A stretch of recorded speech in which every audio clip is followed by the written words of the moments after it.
What's going on, Chiefs Kingdom? Happy Victory Monday. We got one half of the fastest 40, or one third, I should say, of the fastest 40 here um, out on this side of things. Trey will be joining us again for later on this week.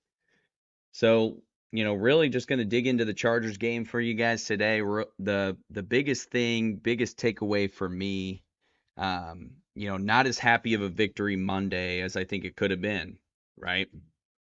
Not only did the offense underperform again and kind of ride the coattails of a successful defensive showing, but a critical error on, what should have been a wide open completion to Travis Kelce led to an injury that still has a lot of uncertainty around it to who is the most talented player, skill position player on the offense, Rashee Rice. So, I mean, that's the big thing, the big takeaway from the game. No one cares about whether or not the Chiefs won. I guarantee you, if we lose and have if you were given an option, lose the game and keep Rashee Rice healthy, we all know which option 90% of people are going to take, maybe more. Unfortunately, Rashee Rice ends up uh, really tough angle on the knee, potential hyperextension, potential ACL situation. We really, it hasn't been released on what that looks like as of, Monday at 6:20 p.m. Central Time. Unfortunately, that's going to be something that the Chiefs are battling again, right? The wide receiver position. How much talent do they really have left after losing Rashee Rice potentially for the season, Hollywood Brown potentially for the season? The criticism around Travis Kelce has kind of shown that, not a lot of people are 100% confident in him either. And Xavier Worthy still getting off the ground, but I think anyone who's watched football during this Andy Reid era knows that the rookie wide receivers are eased into the rotation.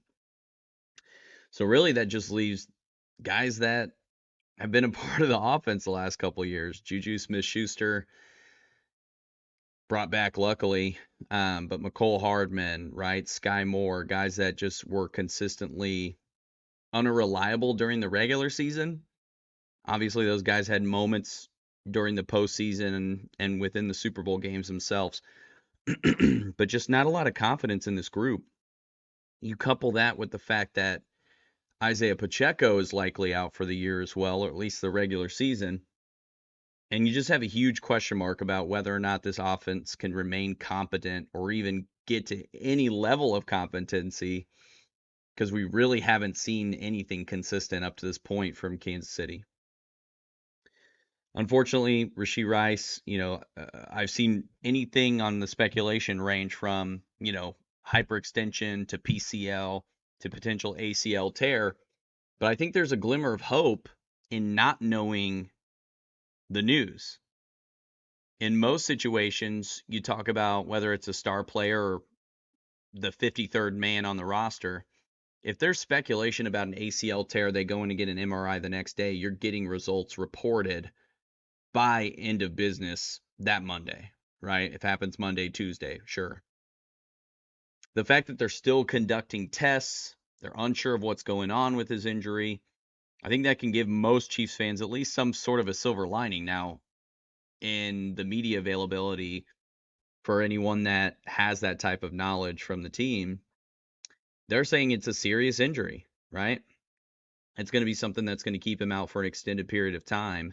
And unfortunately, the Chiefs are going to have to figure that out. Now, what that's kind of led to, and this might be a good segue into our next topic here, is the trade speculation. Anytime, and maybe this is maybe not just a Kansas City thing, but I feel like the talks always get ramped up about the Chiefs. If there's ever an injury, if there's ever a need that becomes a focus, the first thing that becomes speculation is whether or not the Chiefs are going to make a trade to acquire that missing piece, because seemingly they're always in the conversation of Super Bowl, at least the last 6.5, 7 years, that's been the case. So fans are always in the mindset of take advantage of the window while you have it open, and the window is wide the hell open for Kansas City. So are they going to make that trade to supplement the roster for the skill position hits that the roster's taken? First names getting thrown out early on are Amari Cooper. Ironically enough, he restructures for about $600K against the cap by the trade deadline. I think $900K if he gets acquired this week. Amari Cooper's been traded twice in his career up to this point, and both times the compensation was not very. I mean, it wasn't very expensive in terms of draft capital. Now he's carried a heavy price tag for most of those trade situations, so maybe it's something that, you know, the Browns, another AFC team, is he even available? Is the first question. And secondly, what kind of premium would a fellow AFC team charge a two-time defending Super Bowl champion team, right? What GM in their right mind is going to willingly give Kansas City another weapon to supplement their offense? I mean, especially if you're battling in the same conference as them, let alone the team that could potentially face that team in the Super Bowl. And so some other names have gotten thrown out there that, don't really make a lot of sense to me. I think Amari Cooper maybe has some semblances of potential, but you always have to consider the fact that, these GMs aren't just trying to hand Super Bowl rings out to their competition. But people that are talking about T. Higgins, right? People that are talking about, basically you can rule out anyone that's on a contender, which I've seen T. Higgins getting thrown out a ton. There's no way in hell Cincinnati is trading T. Higgins to the Kansas City Chiefs. The only situation that would see T. Higgins in a Kansas City Chiefs uniform is if he were to sign in free agency, which I honestly don't think would happen either. It's going to be too expensive. So, we can throw that pipe dream out. Davante Adams to the Chiefs, get real. When are the Raiders ever going to trade a quality player, especially a future Hall of Famer like Davante Adams, to Kansas City? The last time we saw any kind of transaction, meaningful transaction from, I guess it was Oakland back then, to Kansas City, it was Marcus Allen leaving on his own recognizance to come play in Kansas City so he could stick it to the Raiders for the last couple years of his career. It's just not going to happen. It's just not going to happen that we see one of those players from one of those types of rival teams come over to Kansas City. Now, there are a couple trade candidates I think they make a little bit of sense. This one comes from the AFC, Christian Kirk, right? The Jaguars, 0-4 at this point. Coach could be on the way out. Two other quality talents on the roster under contract for the next several years, and Gabe Davis and Brian Thomas, who's emerging as a rookie. Christian Kirk, maybe a little bit of an albatross contract, kind of entering the last couple years. But if they're wanting to really revamp their offense in Jacksonville, then a trade to Kansas City could make sense, where, a third round pick is given up to acquire a guy like Christian Kirk. Now that always comes back to the question of whether or not they're even going to deal with another AFC contender.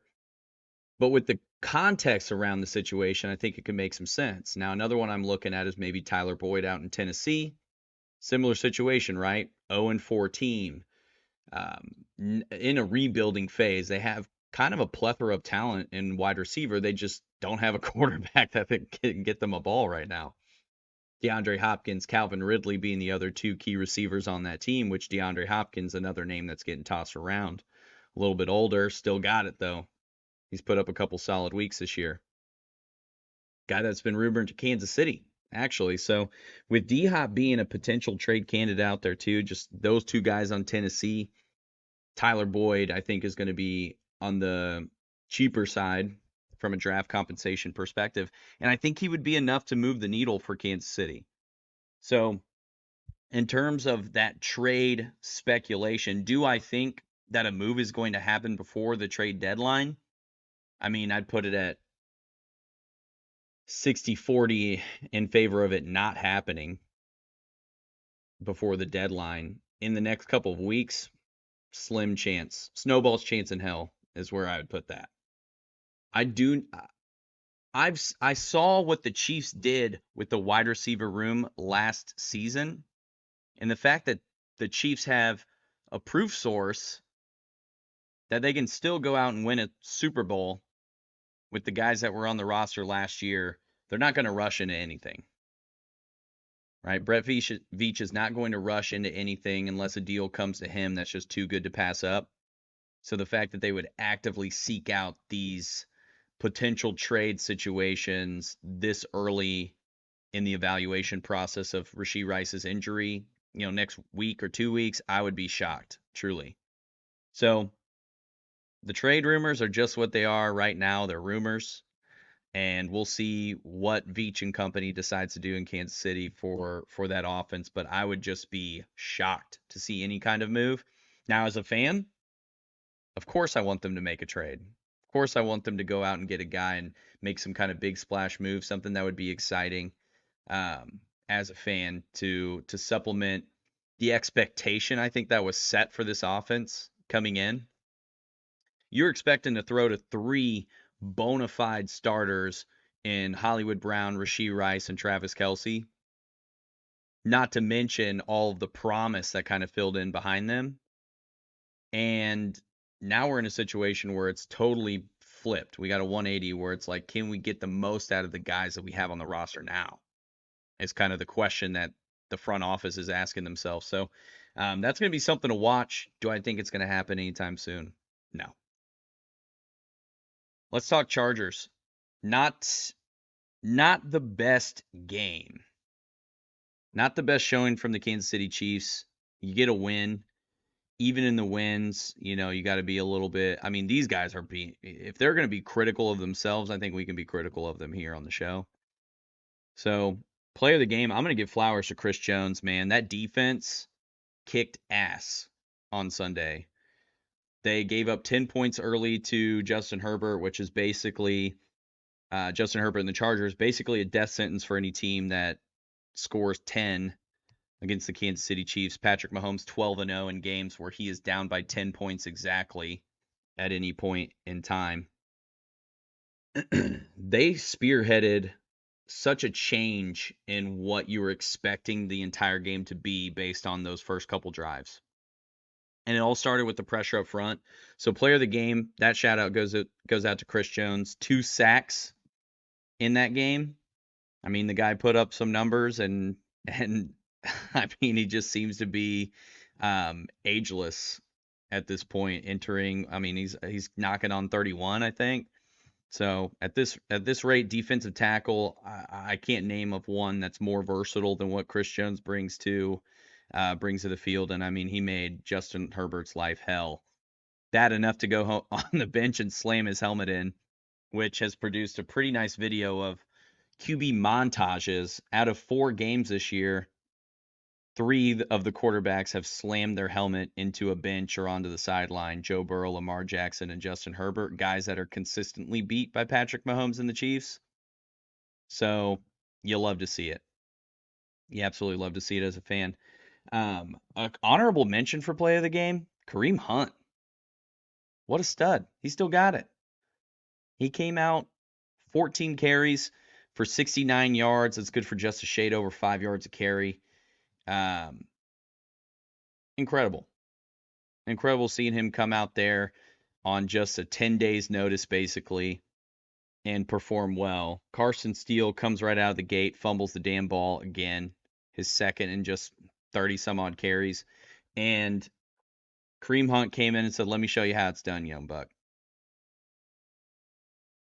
He clearly has not lost his feel for the Chiefs offense, and I think this is just the beginning. Now, I'm not saying he is Christian McCaffrey level talent, okay? Before I make this comparison, I want to throw that out there. But when Kansas City played San Francisco, the game following the acquisition of Christian McCaffrey was able to go in there, a Shanahan offense, there's ties there, and make the most of it because there was familiarity. And he only got better from that point. And I think that's the comparison I'm trying to make is Kareem Hunt. This could just be the beginning of what he can bring to this offense, where he can continue to pick up the additional folds that maybe were added to the offense since he was last here and build on this foundation that he's already set for himself. Now, to the Chargers' credit, they had some injuries on the defensive line, no Joey Bosa being a big one for them, no Derwin James to help in the secondary. But the fact that he was able to go out there in another team's house and put up 70 yards on 14 totes without playing the first 3 weeks of the season, fresh legs, maybe you can call it. I mean, that impressed me and that excites me, that we could potentially have a little bit of a resurgence that we can watch for Kareem Hunt. In the passing game, I think everyone who's watched him play knows he can be dangerous in that facet too. So I'm just excited to see how much more they utilize him in that way, moving forward. Credit to the Chargers. They came out the game hot, just to kind of go into some of those key moments of the game. It was unfortunate. They kind of marched down the field, 74 yards straight into the end zone, come right back after a turnover, kick another field goal. All of a sudden, you're in a 10-point hole. You got to make something happen before halftime. And, I mean, Mahomes sure as hell did it in vintage Mahomes style. Hits Xavier Worthy for a 54-yard touchdown along the sideline. It looked like that first touchdown pass he threw in 2018 to the sausage running down the sideline to score that first passing touchdown of his career. And here we are 100 starts later, and he's torching the Chargers on the sideline again with a Xavier Worthy touchdown. It's pretty awesome. Made me excited about what Worthy can bring to the offense. Not only did he burn him deep, but after Rashee Rice goes out, we have to rely on one of our receivers to hit those little 2 or 3 yard outs for those third and short situations. We're not good at picking up those yardages from the backfield in Kansas City. So we got to toss that ball out to one of the receivers. And the first opportunity that comes up for the Chiefs to do that, instead of running a shotgun 3rd-and-1 handoff, which is the bane of my existence, they throw an out route to who? Number 24, Sky Moore. Drops the damn pass in typical Sky Moore fashion, and all of a sudden we're punting the ball.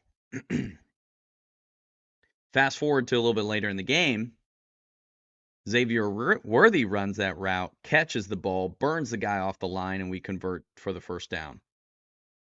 That is the promise a rookie talent like Xavier Worthy brings to the offense, and I'm hoping that the Chiefs continue to add his skills to the offense so that he can become the player that I think everyone knows he has the potential to be in Kansas City. So that was pretty exciting. We get to halftime, and the defense just shut it down. The Chargers did not score another point the remainder of the game. So pretty much from the 4-minute mark roughly in the first quarter, no points for the Los Angeles Chargers. Butker kicks a nice little field goal, attempted a 65-yarder. Not enough leg for it, but I was hopeful. It was at least on target. And then in the fourth quarter, the Chiefs scored the touchdown, which would be the final point scored in the game for a 17-10 win. I mean, sometimes you got to win ugly, but a win's a win in the National Football League. All of them are hard to come by. So 4-0, the first quarter of the season, the Kansas City Chiefs have completed a clean sweep of their opponents. You grade the season on quarters in the NFL, and got to give them, because they got all the wins, I'll give them an A, but it's an A minus because there's some things that need to be cleaned up. Patrick Mahomes in particular looked wild on a lot of his throws, errant, flying over guys' heads. Obviously gets picked off on the play Rashee Rice gets hurt on. The short yardage situation continues to be a bane of every Chiefs fan's existence. And, on the defensive side, luckily, they're holding up. They're holding up well. Some linebacker play was a question mark earlier in the season. I think they continue to improve each and every week. Nick Bolton's been fantastic over the last couple of weeks. Leo Chenal still making strides forward. And Drew Tranquil, I mean, doing his thing against his former team. So, um, you got to be excited about that promise, at least on the other side of the ball, that they're continuing to get better and they're trending in the right direction to be that same defense that we saw last year. Now, touching on the rest of the AFC before we kind of wrap the show, Buffalo gets smoked by Baltimore. That was big. If you're a Chiefs fan, you're rooting for Baltimore to take the Bills down for the Chiefs' sake. They now have a lower or lesser record and a worse AFC record in particular, which will be the tiebreaker until the Chiefs play them on November 17th, a game Trey and I will be freezing our tails off at in Highmark Stadium.